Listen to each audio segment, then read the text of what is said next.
दोस्तों, तो आज की इस वीडियो में हम देखने वाले हैं मेंसुरेशन के जो फार्मूले होते हैं जो कि एग्जाम में जो बेस क्वेश्चन पूछे जाते हैं। तो चलिए स्टार्ट करते हैं। चैनल को सब्सक्राइब कर दीजिएगा और वीडियो को लाइक कर दीजिएगा। सबसे पहले हम देखेंगे घन के बारे में जानते हैं, यानी कि क्यूब क्या होता है। पहले देखिए, क्यूब का मतलब होता है कि एक ये त्रिविमीय ज्यामिति होती है, यानी कि त्रिविमीय आकृति का मतलब होता है लंबाई, चौड़ाई और ऊंचाई सब होती है इसमें। जैसे आपने देखा होगा, इस तरीके से आपने डिब्बा एक ज़रूर देखा होगा, ठीक है। ये घन होता है। अच्छा, इसमें खासियत क्या है, इसकी लंबाई जितनी है, देखिए जितनी इसकी लंबाई है उतना ही ये चौड़ा है, उतना ही चौड़ा है, उतना ही ऊंचा है। अगर ये 5 सेंटीमीटर है तो 5 सेंटीमीटर ये भी होगा, 5 सेंटीमीटर ये भी होगा, ठीक है। इसका आधार कैसा है, अगर सिर्फ हम आधार देखें तो एक वर्ग है, क्योंकि इसकी चारों भुजाएं बराबर है, ठीक है, और सभी कोण 90 अंश है, तो ये क्या है, एक वर्ग है, ये इसका आधार, ठीक है। और इस पर एक बना है घन, इसको घन बोलते हैं।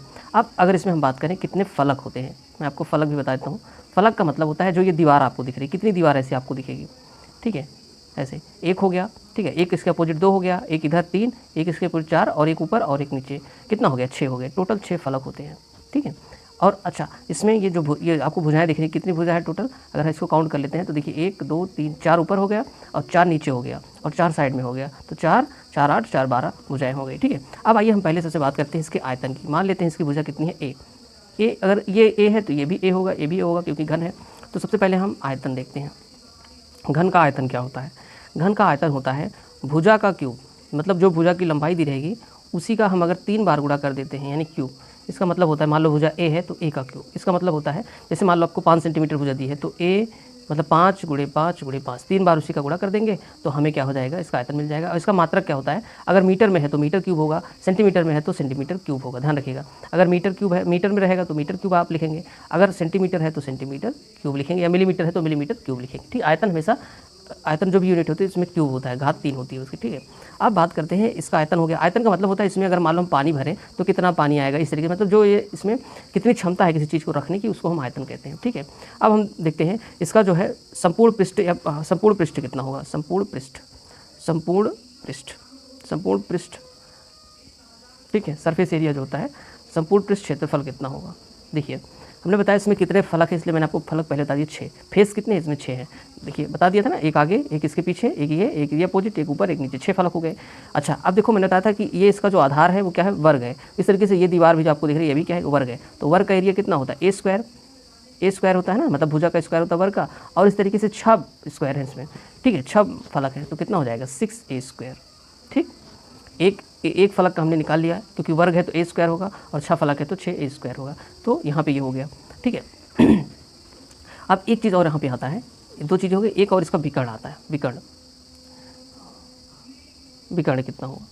तो देखिए इसका जो विकर्ण होता है, विकर्ण का मतलब है, देखिए जैसे एक बॉक्स है, अगर इसमें आप एक ठीक है एक स्टिक रखें ऐसे ऐसे करके, तो ये विकर्ण हो गया, ठीक है, इधर से लेकर के इधर तक। विकर्ण कितना होगा, इसका जो विकर्ण होता है वो आपका होता है भुजा √3, या इसको आप ऐसे भी लिख सकते हैं a√3, ठीक है। ये इसका विकर्ण हो गया। बस घन में यही इंपॉर्टेंट फार्मूला है, ठीक है। अब इसी तरीके से घनाभ आता है, घनाभ देख लेते हैं। देखिए घनाभ क्या होता है, क्यूबॉइड। घनाभ में क्या होता है, घनाभ भी ऐसे ही होता है जैसे माचिस की डिब्बी आपने देखी होगी, बस उसमें क्या होता है, लंबाई चौड़ाई सभी मतलब बराबर नहीं होती है, ठीक है। लंबाई चौड़ाई ऊंचाई अलग अलग होती है। जैसे माचिस की डिब्बी आप देखेंगे उसकी चौड़ाई कम होती है, लंबाई ज़्यादा होती है, तो इस तरीके से, ठीक है। ये भी त्रिविमीय ज्यामिति है, ठीक है, 3 विमाएँ इसमें भी हैं। आप देखिएगा इसमें क्या था, सब बराबर थे। इसमें देखिए लंबाई अलग है, चौड़ाई अलग है, ऊंचाई अलग है। मान लेते हैं लंबाई l है, चौड़ाई b है और ऊंचाई क्या है, h है, ये वाला h, ठीक है, ये h है ऊंचाई। तो ये हमारा घनाभ हो गया। इसमें भी कितने फलक हैं, 6 फलक होंगे। जैसे इसमें फलक हमने आपको गिनाए थे, ये दीवार, एक दीवार इधर, इसके अपोजिट, एक दीवार ये, इसके अपोजिट, ऊपर नीचे, 6 हो गए, ठीक है। अब देखिएगा सबसे पहले इसका हम आयतन की बात करते हैं। आयतन क्या होगा, इसका आयतन निकालना सबसे आसान है, जो भी आपको लंबाई दी रही उसका गुणे चौड़ाई गुणे ऊंचाई, LBH फार्मूला याद रखिएगा, LBH लंबाई गुणे चौड़ाई गुणे ऊंचाई, ठीक। अब हम अगर पृष्ठ क्षेत्रफल की बात करते हैं, ठीक है, पृष्ठ क्षेत्रफल या संपूर्ण पृष्ठ क्षेत्रफल आप कह लीजिए, पृष्ठ क्षेत्रफल कितना होगा इसका, तो देखिएगा इसका याद रखिएगा, 2 बाहर लिखते हैं, एक बार हम लिखते हैं LB यानी लंबाई गुणे चौड़ाई, धन BH यानी कि चौड़ाई गुणे ऊंचाई, धन यहाँ पे प्लस रहेगा, ठीक है, और HL यानी कि ऊंचाई गुणे लंबाई, LB + BH + HL, और 2 बाहर रहेगा, पृष्ठीय क्षेत्रफल हो गया, ठीक है।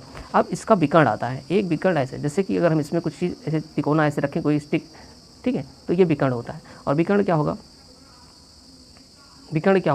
तो विकर्ण आपका बराबर हो जाएगा, विकर्ण आपका जो बराबर हो जाएगा होता है √, under root L square plus B square यानी कि चौड़ाई का स्क्वायर प्लस एच स्क्वायर यानी कि ऊंचाई का स्क्वायर। ठीक है, तो ये घन हो गया और आपका ये घनाभ हो गया। ठीक है, बस इतना ही इंपॉर्टेंट इसमें है। आगे चलते हैं, देखिएगा अब हम बेलन देखते हैं। बेलन आपने देखा होगा घर में जो सिलेंडर होता है वो लगभग बेलन के आकार का समझ लीजिए। बेलन में इस तरीके से बेलन होता है। ठीक है, इसमें देखिए इसका आधार किस तरीके से है, आधार इसका क्या है, ये वृत्त है। ठीक है, वो यहाँ पे शीर्ष देखेंगे, यहाँ पे भी वृत्त बना है। तो वृत्त में क्या होता है, केंद्र होता है और केंद्र से परिधि को मिलाने वाली जो रेखा होती है, ठीक है, ये आपका क्या हो जाएगी, त्रिज्या हो जाएगी। मान लेते हैं त्रिज्या आर है, तो नीचे जितना रहेगा उतना ऊपर भी रहेगा क्योंकि समान है। ठीक है, ये भी आर ही रहेगा। और यहाँ से ये जो बीच वाली आपकी दूरी दिख रही है इसकी ऊंचाई होती है, क्या होती है, इसकी ऊंचाई होती है। अब इसमें सबसे पहले हम आयतन देखते हैं क्या होगा इसका, बेलन का आयतन। बेलन का आयतन क्या होता है, बेलन का आयतन होता है पाई आर स्क्वायर एच। ठीक है, यानी कि आधार का क्षेत्रफल पाई आर स्क्वायर और गुणे ऊंचाई। आयतन का फार्मूला यही होता है, तो पाई आर स्क्वायर एच हो गया। पाई क्या होता है, पाई हम सभी जानते हैं कि पाई बराबर होता है 22/7 या 3.14, 3.14 भी इसको बोलते हैं। ठीक है, ये हो गया, आयतन हो गया। अच्छा, इसका वक्र पृष्ठ क्या होगा, वक्र पृष्ठ मतलब कर्व सरफेस एरिया, वक्र पृष्ठ या इसको बोलते हैं कर्व्ड सरफेस एरिया बोलते हैं। ये क्या होगा, तो इसका होता है फार्मूला 2 पाई आर एच। ठीक है, आर क्या है, त्रिज्या है, एच क्या है, ऊंचाई है, 2 पाई आर एच होता है। इसको याद रखिएगा, बहुत ही जरूरी फार्मूला है। आयतन हो गया वक्र पृष्ठ का मतलब होता है ये जो आपको दिख रहा है ये वाला पृष्ठ, केवल ये वाला पृष्ठ जो आपको दिख रहा है ये, जिस पर मान लो अगर आपको इसको इस बेलन पर पन्नी चढ़ानी तो पन्नी आप ऐसे इसी से लपेटेंगे, जो पन्नी लपेटेंगे वही जितने पर वही वक्र पृष्ठ होता है। अब संपूर्ण पृष्ठ क्या होता है, संपूर्ण पृष्ठ में आपका ये जो ऊपर वाला छूट रहा था ये और ये नीचे वाला छूट रहा था ये, इसको भी मिला लेते हैं। तो संपूर्ण पृष्ठ क्या होता है, संपूर्ण पृष्ठ क्या होता है वो मैं आपको बता दूं। संपूर्ण पृष्ठ बराबर होता है, पहले तो हम वक्र पृष्ठ लिखेंगे 2 पाई आर एच, जिस पर हमें पन्नी लपेटनी है ये इधर वाली, और जो ऊपर नीचे 2 ढक्कन छूटे हुए हैं उसको भी जोड़ लेते हैं। तो एक वृत्त का पाई आर स्क्वायर होता है, 2 वृत्त हैं तो 2 पाई आर स्क्वायर होगा। ठीक, 2 पाई आर स्क्वायर, और इसी में से हम 2 पाई आर को कॉमन कर लेते हैं, 2 पाई आर को। तो 2 पाई आर कॉमन हो गया तो बचा एच प्लस 2 पाई आर चला गया तो एक आर यहाँ पे बचेगा। ये हमारा फार्मूला हो गया। ठीक है, संपूर्ण पृष्ठ का। अब इसी तरीके से हम देख लेते हैं शंकु का। ओके, शंकु का भी देख लेते हैं। शंकु में क्या है, शंकु यानी कि कोण। ठीक, आइएगा देखते हैं। देखिए ये है त्रिभुज, अगर हम त्रिभुज को घुमा देते हैं ना किसी एक भुजा के पर तो वो क्या बनता है, एक शंकु बनेगा। आपने जोकर की टोपी वगैरह इस तरीके से देखा होगा, ये शंकु होता है। अब देखिए शंकु में भी आधार किस तरीके से, वृत्त, तो वृत्त है तो त्रिज्या होगी ही, मान लेते हैं त्रिज्या आर है, और इसकी ऊंचाई क्या है, मान लेते हैं एच। अब याद रखिएगा शंकु में 2 तरीके की ऊंचाई होती है, एक ये आपकी लंबवत ऊंचाई हो गई और एक यहाँ एक ऊंचाई और होती है, इसको तिर्यक ऊंचाई बोलते हैं, इसको एल से लिखते हैं। ठीक है, ये तिर्यक ऊंचाई है, ये वाली ये आपकी तिर्यक ऊंचाई है। और इसमें संबंध होता है एल बराबर, चूँकि ये समकोण त्रिभुज बन रहा है, ये कर्ण है तो कर्ण बराबर होता है एल बराबर होता है H square plus R square के। ठीक है, आइएगा देखते हैं। सबसे पहले आयतन देखते हैं, शंकु का आयतन क्या होगा। शंकु का आयतन होता है 1/3 पाई आर स्क्वायर, यानी कि आधार जो हमारा है आर स्क्वायर, और एच यहाँ पे ध्यान दीजिए, आयतन में ये वाली ऊंचाई लगती है, ये वाली नहीं, ये लंबवत ऊंचाई एच। ठीक है, इसलिए हमने एच और एल अलग अलग से दिखाया, आपको समझ में आ जाएगा। ठीक, अब आते हैं वक्र पृष्ठ। वक्र पृष्ठ मतलब होता है कर्व सरफेस एरिया। वक्र पृष्ठ का मतलब क्या होता है, कर्व सरफेस एरिया कितना होता है, पाई आर एल। अब यहाँ पे देखिए आपको एल की जरूरत पड़ी, अगर आपको क्वेश्चन में एल नहीं दिया है, एच दिया है, तो आप आर और एच की मदद से, इस फार्मूले की मदद से पहले एल निकालेंगे, एल निकालने के बाद यहाँ पे रखेंगे, पाई आर एल होता है, यहाँ पे एच नहीं होता है। अब आते हैं संपूर्ण पृष्ठ। अच्छा देखिएगा, वक्र पृष्ठ में क्या आता है, वक्र पृष्ठ में सिर्फ आपका वो एरिया आता है ये वाला, जिस पे आपको कुछ मान लो पन्नी लपेटना है या कोई टेंट वेंट लपेटना है, तो ये वाला एरिया, नीचे वाला आपका छूट जाता है। संपूर्ण पृष्ठ में क्या करते हैं, ये वाला तो रहता है, ये साथ में इसको भी ऐड कर लेते हैं, नीचे वाले को भी। तो पाई आर एल आपका वक्र पृष्ठ हो गया, और प्लस नीचे वाला, इसमें एक ही वृत्त है, बेलन में 2 वृत्त है, तो यहाँ पे एक ही वृत्त है तो कितना होगा, पाई आर स्क्वायर। अगर हम इसको निकालें, पाई आर को कॉमन करते हैं तो पाई आर यहाँ से एल बचेगा, प्लस पाई और आर गया तो एक आर बचेगा, पाई आर ब्रैकेट में एल प्लस आर। ठीक है, ये फार्मूला हो गया शंकु में। ठीक है, अब देखते हैं ये फार्मूला, ये भी याद रखिएगा, ये भी इंपॉर्टेंट है। आगे चलते हैं, अब देखते हैं गोला। ठीक है, गोला, स्फीयर, गोला।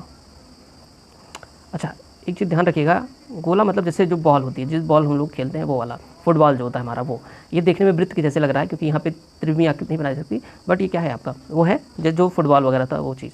तो इसमें एक केंद्र होगा, और केंद्र होगा तो उसकी त्रिज्या होगी, त्रिज्या मान लेते हैं आर है। ठीक है, तो इसका आयतन क्या होगा, इसका आयतन होता है 4/3 पाई आर क्यूब। क्या होता है, 4/3 पाई आर क्यूब, त्रिज्या का क्यूब, क्यूब का मतलब जानते हैं 3 बार गुणा। ठीक है, अब इसका अगर हम सरफेस एरिया निकालें, सरफेस एरिया यानी कि वक्र, देखो इसमें सरफेस एरिया ही होता है, चाहे उसको संपूर्ण पृष्ठ बोलो या वक्र पृष्ठ बोलो, दोनों सेम ही, क्योंकि वृत्त में एक ही पृष्ठ होता है बस।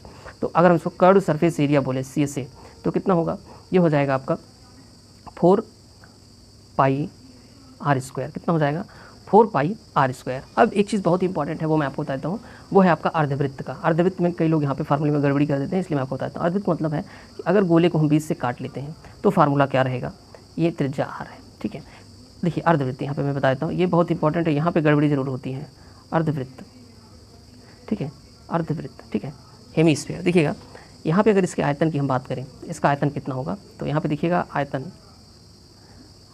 देखिए पूरे वृत्त का आयतन होता है 4/3 पाई आर क्यूब। आधे वृत्त का हो जाएगा, इसको 2 से भाग कर देंगे तो 1/2 गुणे 4/3 पाई आर क्यूब। यहाँ पे हमने क्या किया, यहाँ पे हमने क्या किया, 1/2 से मतलब हमने क्या किया, भाग कर दिया इसको, तो भाग करेंगे तो कितना हो जाएगा, ये हो जाएगा 2/3, 2 से 2 कट मतलब 2 से कटेगा, 2 बार जाएगा, 2/3 पाई आर क्यूब। क्या हो जाएगा, ये इसका आयतन हो जाएगा अर्धगोले का। अब देखिएगा इसका क्या हो जाएगा, संपूर्ण पृष्ठ की अगर हम बात करते हैं कि इसका संपूर्ण पृष्ठ क्या होगा, ठीक है, संपूर्ण पृष्ठ। देखिए संपूर्ण पृष्ठ और एक इसका वक्र पृष्ठ की बात भी कर लेते हैं। वक्र पृष्ठ, देखिएगा गोले में संपूर्ण पृष्ठ या वक्र पृष्ठ एक ही था, क्योंकि पृष्ठ सब एक ही थे। इसमें देखो पृष्ठ अलग अलग हो गए। जैसे अगर आप एक गोले को काटते हो तो उसमें आप देखोगे नीचे यहाँ पे वृत्त बनेगा, क्या बनेगा, यहाँ पे नीचे वृत्त बनेगा, ठीक है। तो वक्र पृष्ठ आपका ये हो गया, जिसपे कुछ अगर आपको लपेटना है तो लपेटेंगे। तो वक्र पृष्ठ कितना होगा, देखिएगा पूरे का होता है 4 पाई आर स्क्वायर, तो आधे का कितना हो जाएगा 2 पाई आर स्क्वायर, कितना हो जाएगा 2 पाई आर स्क्वायर, ठीक है। आज संपूर्ण पृष्ठ की बात करेंगे तो इस 2 पाई आर स्क्वायर जो हमारा वक्र पृष्ठ है, इस पृष्ठ में ये नीचे वाला भी वृत्त का भी जुड़ेगा, तो वृत्त का कितना होता है पाई आर स्क्वायर, ये जुड़ जाएगा तो कितना हो गया 3 पाई आर स्क्वायर। तो यहाँ पे ध्यान रखिएगा 3 पाई आर स्क्वायर है ये, ठीक है। संपूर्ण पृष्ठ अर्धगोले का 3 पाई आर स्क्वायर होता है, वक्र पृष्ठ 2 पाई आर स्क्वायर होता है, आयतन 2/3 पाई आर क्यूब होता है। तो आपको वीडियो पसंद आए तो लाइक करना, चैनल को सब्सक्राइब करना। Thanks for watching.